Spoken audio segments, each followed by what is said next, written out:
मिलेगी तो किसानों को राहत भी मिलेगी, न्याय भी मिलेगा।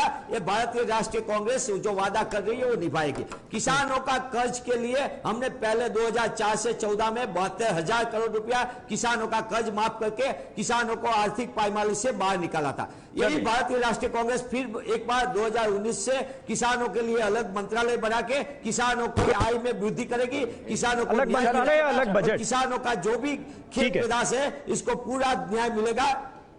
अलग बजट भी होगा, अलग बजट होगा और किसानों को पूर्ण न्याय मिलेगा। किसान टिकेगा, देश टिकेगा। जी जी बिल्कुल, अच्छी बात यह है कम से कम कि अभी होश तो आया है कि हम किसान, गरीब और ऐसे परिवारों की बात करें जो हाशिए पर रहते हैं और जिनकी गरीबी दूर होनी चाहिए। चलिए, हम हमेशा इस बात पे प्रतिबद्ध है। जी, अच्छी बात है। इसी पर प्रतिबद्ध अगले 2 महीने तक रहिएगा जब तक चुनाव खत्म होता है तब। और सबसे बड़ी बात, अगर खुदा ने खास से आपको कोई मौका मिला तो अगले 5 साल तक रहिएगा, क्योंकि 5 साल चुनाव जीतने के बाद ये सिर्फ जुमला न रह जाए, इसका ध्यान रखिएगा। क्योंकि चुनाव हर बार होते हैं, नेता हर बार जीतते हैं, उसके पहले तमाम तरह के लॉलीपॉप और झुनझुने की बात होती है। चुनाव के बाद जनता वहीं रहती है। शिक्षा, रोजगार पर भार है, हम निभाएंगे। जी, अशोक वानखेड़े, मैं अभी वही मैनिफेस्टो देखने की कोशिश कर रहा था जो इसमें पॉइंट है, जिसमें है काम, दाम, शान, सुशासन, स्वाभिमान, सम्मान। ये 5 मुद्दे, इन्होंने 6 मुद्दे लिखे हैं। काम, रोजगार, दाम, शान, सुशासन, सम्मान और स्वाभिमान, सबको अपने अपने ढंग से डिफाइन किया है। ये भी माने कि ये जो पॉलिटिकल कंपल्सन हुआ देश में, उससे कांग्रेस इस नैरेटिव पे आई। अगर ये कुछ होता है तो अच्छी शुरुआत है। अगर बीजेपी भी इस दबाव में ही सही, अगर इस दबाव में नैरेटिव बदलता है उस उन्मादी राष्ट्रवाद का, और डेवलपमेंट की बात करते हैं, बेरोजगारी की बात करते हैं, किसान की बात करते हैं और कोर इशू पर आते हैं, तो अच्छी चीज है, अच्छी शुरुआत। बिल्कुल अच्छी है और देश के लिए बहुत बढ़िया है यदि सारी पॉलिटिकल पार्टी उस बात पे बात करती है। प्रोग्राम की शुरुआत में आपने एक सर्वे गिनवाया था और जो प्रायोरिटीज बताई थी वही प्रायोरिटीज इनके मैनिफेस्टो में भी झलक रही है। उस प्रायोरिटी में कोई आगे पीछे नहीं है। सबसे ऊपर रोजगार था, 46%। यहाँ पे भी रोजगार दिया, अनएम्प्लॉयमेंट की शुरुआत की। प्रश्न ये है कि राहुल गांधी बोलते कि मैं बिल्कुल झूठ नहीं बोलता, लेकिन फैक्ट ये है अजीत जी, मध्य प्रदेश, राजस्थान और छत्तीसगढ़, क्या 2 दिन में चालू हो गया था किसान का लोन माफ होना? क्या 10 दिन के अंदर किसान का लोन माफ हुआ? जहां सरकारें बनने में 15-15, 20 दिन उसमें एक चीज और है अशोक जी, बीच में बोल दूं तो थोड़ा क्लियर हो जाए। 10 दिन में कहा था हम सरकार बनने के बाद माफ करेंगे। मध्य प्रदेश और छत्तीसगढ़ की स्थिति यह है, राजस्थान में नहीं हुआ। 2300 करोड़ 2600 करोड़ मिला है, किसान अभी अटके। तो आपने 10 दिन कहा, उसके 2 महीने हो चुके, पूरा नहीं हुआ। क्योंकि तब भी सवाल उठ रहा था कि पैसा कहां से आएगा। आज भी सवाल इन राज्यों के पास यही है, पैसा कहां से आएगा। मध्य प्रदेश में यह हालत थी कि पिछली सैलरी देने के लिए ओवरड्राफ्ट लेना पड़ा। ऐसे में आप किसानों का कर्जा माफ कहां से करेंगे?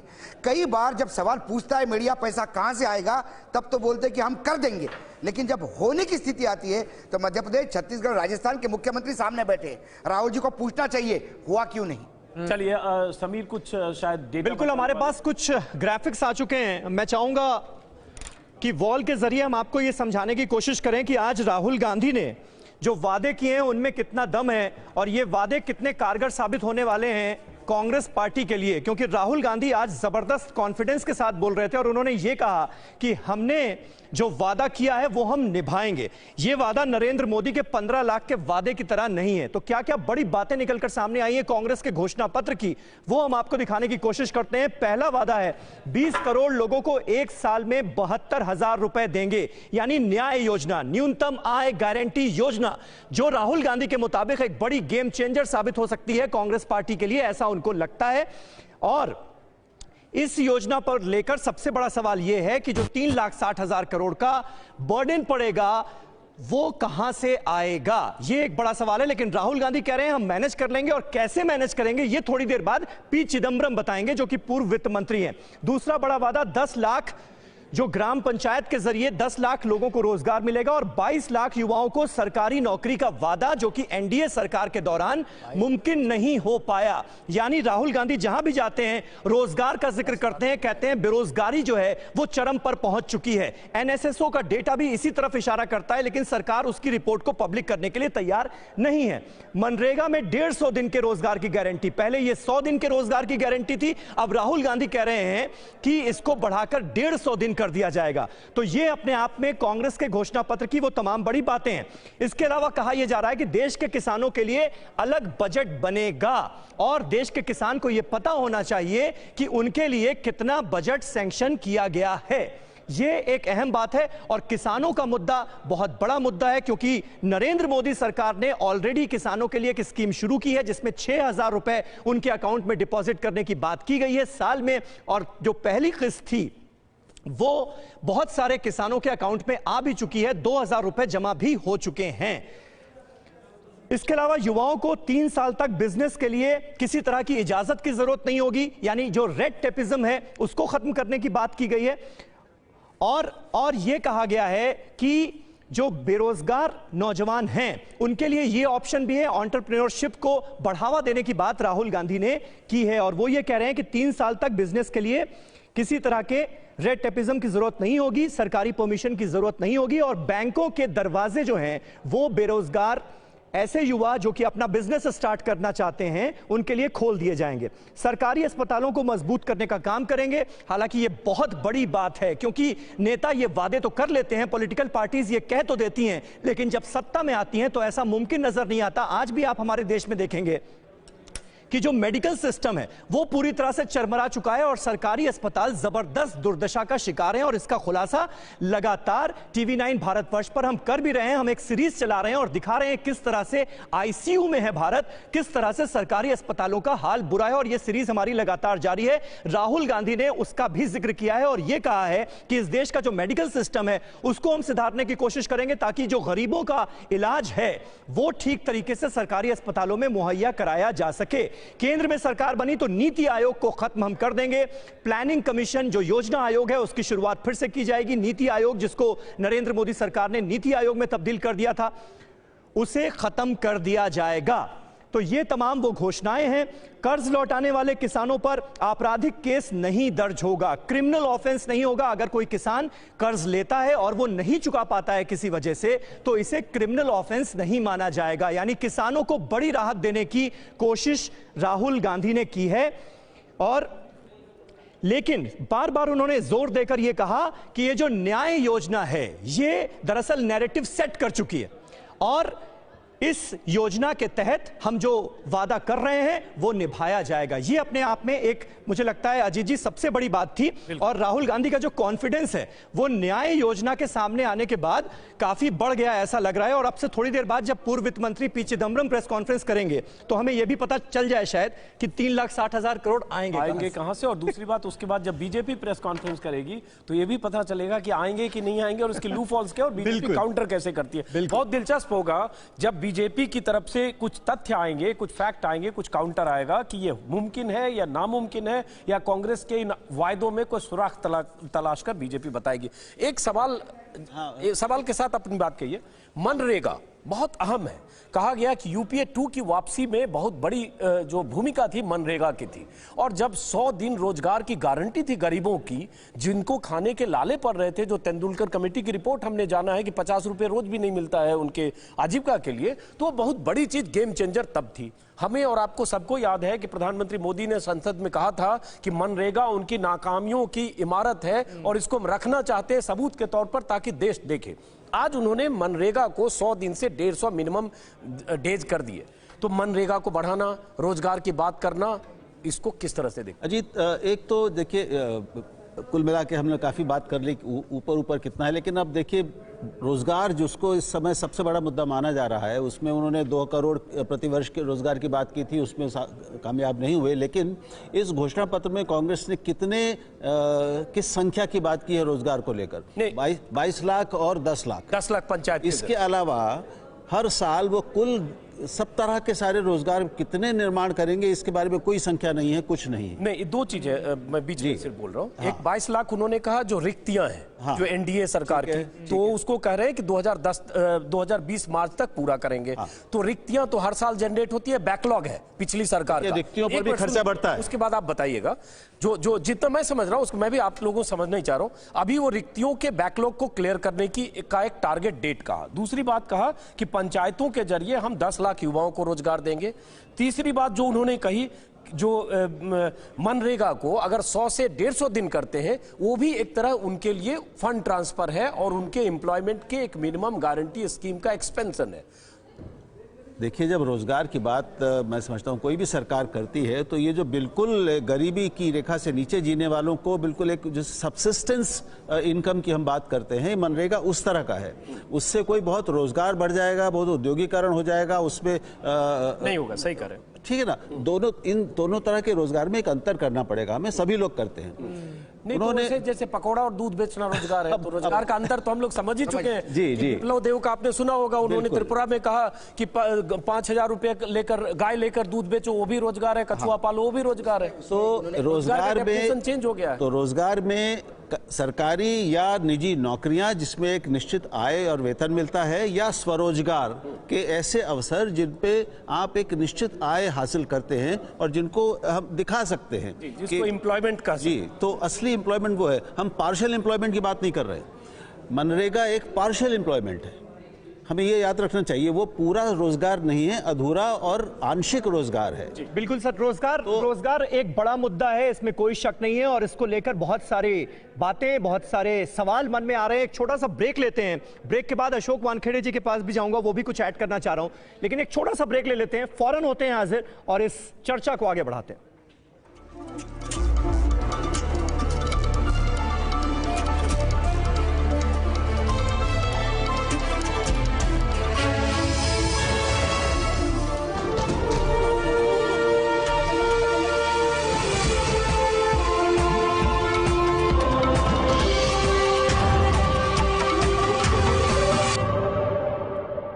कार्यक्रम के सह प्रायोजक। पैसा कमाने के लिए कितनी मेहनत करनी पड़ती है ना। Amazon पे अब बड़ा होगा रुपया। Sanarpuria Satwa. Trust. It's what we build. हर अमूल आइसक्रीम सुपर फन, हर बाइट में बचपन। बैंक ऑफ इंडिया, रिश्तों की जमा पूंजी।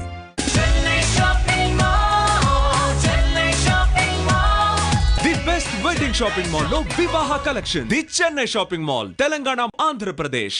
जरा सी हंसी दुलार जरा सा, जरा सी अनबन प्यार जरा सा,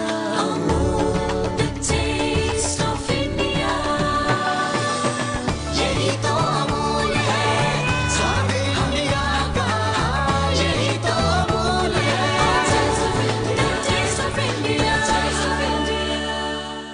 ज्वेलरी खरीदना बड़ी बात नहीं है, बिना नुकसान के खरीदना चाहिए। टाइम पर खाए बिना, सेहत पर ध्यान न देके, फैमिली के लिए समय न देके, मेहनत से कमाया हुआ पैसा ऐसे ही दे सकते हैं। पैसा कमाने के लिए कितनी मेहनत करनी पड़ती है ना।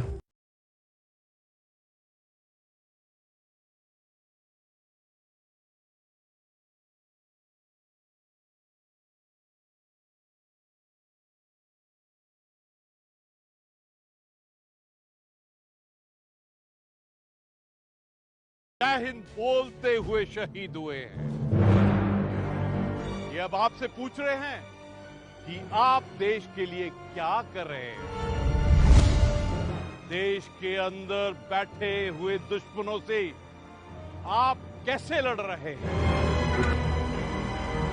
इन शहीदों की तरफ से मैं तो लड़ूंगा, आप भी मेरे साथ आगे आइए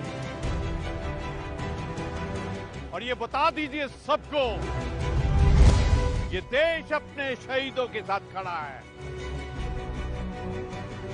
जय हिंद। जय हिंद जनरल, सोमवार से शुक्रवार शाम 5 बजे टीवी 9 भारतवर्ष पर। इस कार्यक्रम के सह प्रायोजक। पैसा कमाने के लिए कितनी मेहनत करनी पड़ती है ना।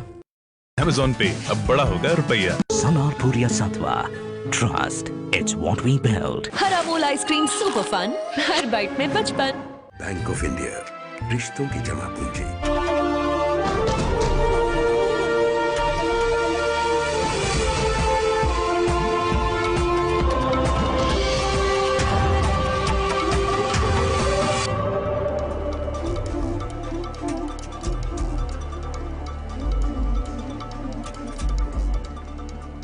तो टीवी 9 भारतवर्ष पर लगातार हम कांग्रेस पार्टी के मैनिफेस्टो को, घोषणा पत्र को एनालाइज कर रहे हैं अपने तमाम एक्सपर्ट्स के जरिए। मैं और अजीत अंजुम लगातार आपके साथ बने हुए हैं। तो कुल मिलाकर राहुल गांधी आज फुल ऑफ कॉन्फिडेंस नजर आए और न्याय योजना को एक बड़ा गेम चेंजर साबित करने की कोशिश करती हुई नजर आ रही है कांग्रेस पार्टी। अब ये जमीन पर कितना अमल में लाई जा सकेगी, इसका कितना फर्क पड़ेगा, ये अपने आप में देखने वाली बात है। लेकिन बेरोजगारी को एक बड़ा मुद्दा जिस तरह से कांग्रेस पार्टी के अध्यक्ष राहुल गांधी अपनी रैलियों में बनाते आए हैं, वो कहीं ना कहीं रिफ्लेक्ट होता हुआ नजर आ रहा है कांग्रेस के इस मैनिफेस्टो में। साफ तौर पर कहा गया है कि 4,70,00,000 जॉब्स जो हैं वो चली गई हैं नरेंद्र मोदी के 5 साल के शासन में। इसलिए रोजगार पर फोकस किया जाएगा अगर कांग्रेस पार्टी की सरकार बनती है तो। उसमें पहली बात यह कि 22 लाख सरकारी नौकरियां, 10 लाख ग्राम पंचायतों में नौकरियां और मनरेगा में जो 100 दिन के रोजगार की गारंटी थी उसे बढ़ाकर 150 दिन करना।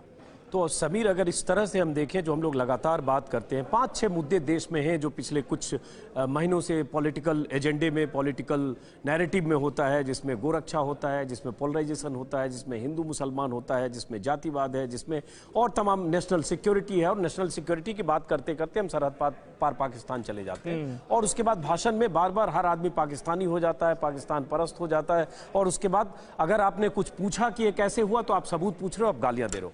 मुझे लगता है कि राहुल गांधी के इस नैरेटिव, राहुल गांधी के इस मैनिफेस्टो से क्या नैरेटिव चेंज होगा, मुझे कहीं न कहीं इसकी गुंजाइश दिखती है। अगर बीजेपी प्रेस कॉन्फ्रेंस करके इसको काउंटर करती है, इसको पंक्चर करने की कोशिश करती है, तो नई चीज लेकर भी सामने आना पड़ेगा, क्योंकि सिर्फ ये बोलने से नहीं होगा कि मुमकिन नहीं है। तो क्या मुमकिन है वो बताना पड़ेगा। लेकिन अजीत जी, मैं थोड़ा सा आपसे इस पर डिफर करता हूं, क्योंकि मुझे ये लगता है कि मैनिफेस्टो तक तो ये सारे मुद्दे बहुत अच्छे लगते हैं। आप बेरोजगारी की बात कर रहे हैं, आप किसानों की बात कर रहे हैं, आप देश की इकोनॉमी सुधारने की बात कर रहे हैं, लेकिन जब आप चुनावी रैलियों में जाते हैं तो बात उन्हीं मुद्दों की होती है जो कि लोक लुभावन होते हैं। और इस पर अशोक वानखेड़े जी बिल्कुल, अशोक वानखेड़े जी, क्या ये सच्चाई नहीं है कि एक बार फिर जब रैलियां होंगी, अभी चुनावी रैलियां, तो हम फिर हिंदू मुस्लिम देखेंगे, फिर भारत पाकिस्तान देखेंगे और वही गलती कांग्रेस लगातार करती आ रही है। जो एक चक्रव्यूह रचते थे नरेंद्र मोदी, उसमें वो अटकते थे। इस बार वो उस चक्रव्यूह में जा ही नहीं रहे। मैं बार बार कहता हूं, हिंदू मुस्लिम का जब सब्जेक्ट निकला यहां पे, उन्होंने 2 फुट में कहा कि नहीं, हिंदू सब हिंदू है, लेकिन बेरोजगारी की क्या। इस बार उन्होंने बिल्कुल क्लियर कट कहा, नरेंद्र मोदी राष्ट्रवाद की बात करेंगे, सर्जिकल स्ट्राइक की बात करेंगे, पाकिस्तान की बात करेंगे, हिंदू मुस्लिम की बात करेंगे। राहुल गांधी केरल में जिस कॉन्स्टिट्यूंसी में लड़ रहे हैं वहां मुस्लिम आबादी है, इस बात करेंगे। वो मुस्लिमों के भरोसे जीत रहे, ये बोलेंगे। लेकिन यदि कांग्रेस अपने लाइन पे सही रही कि किसी जवाब देना नहीं प्राइम मिनिस्टर का, सिर्फ बार बार पूछना बेरोजगारी का क्या, हमारी जो न्याय योजना है वो मैं लागू करूंगा, किसान आत्महत्या कर रहे हैं, तो लोगों को वो अपील करता है जो वो भोग रहे हैं, जिससे वो परेशान है। अशोक, लेकिन हमने ये भी देखा, राहुल जी से भी बात करें, ये भी देखा कि पिछली बार गुजरात चुनाव में 26 मंदिरों की सैर जब राहुल गांधी ने की और उसके बाद जनेऊधारी ब्राह्मण की बात आई और प्रेस कॉन्फ्रेंस करके मुख्यालय से, कांग्रेस के मुख्यालय से सुरजेवाला ने कहा कि राहुल गांधी न सिर्फ ब्राह्मण है बल्कि जनेऊधारी ब्राह्मण है। तो कांग्रेस भी उस एजेंडे पर उस तरह से आती है। अभी हमने क्या देखा, कांग्रेस की गलतियों से सीख रही है कांग्रेस। 29 तारीख को अयोध्या में है, उसके पहले यूपी के अलग अलग मंदिरों में है, बनारस में है। तो बात यही होती है कि आप एक नैरेटिव से दूसरे नैरेटिव को काउंटर करते हुए आप हिंदू मुसलमान जाके कोर इशू को गायब करते हो। दो चीजें बाय एक्शन। पूजा करने से नैरेटिव उन्होंने इतना ही बताया कि वो सॉफ्ट हिंदुत्व की तरफ है, लेकिन जब भाषणों में नैरेटिव की बात करेंगे, क्या हुआ छत्तीसगढ़, मध्य प्रदेश, राजस्थान, आप प्रधानमंत्री के भाषण उठा के देखिए, राहुल गांधी के भाषण उठा के रख देखिए। राहुल गांधी ने प्रधानमंत्री के किसी सवाल का जवाब नहीं दिया। वो सिर्फ किसानों की लोन माफी, मैं धान को कीमत दूंगा, ये चोर है, इन्होंने भ्रष्टाचार किया, इन्होंने बार बार मध्य प्रदेश में जो क्या हुआ व्यापक हुआ। दूसरा सवाल पूछता हूं, कांग्रेस भी डिस्क्रेडिटेड जनता की नजर में है, बिल्कुल तभी 44 सीटें मिली, बिल्कुल है। ठीक है, 3 राज्यों में क्या हुआ, नेक टू नेक में मध्य प्रदेश में हमने देखा, छत्तीसगढ़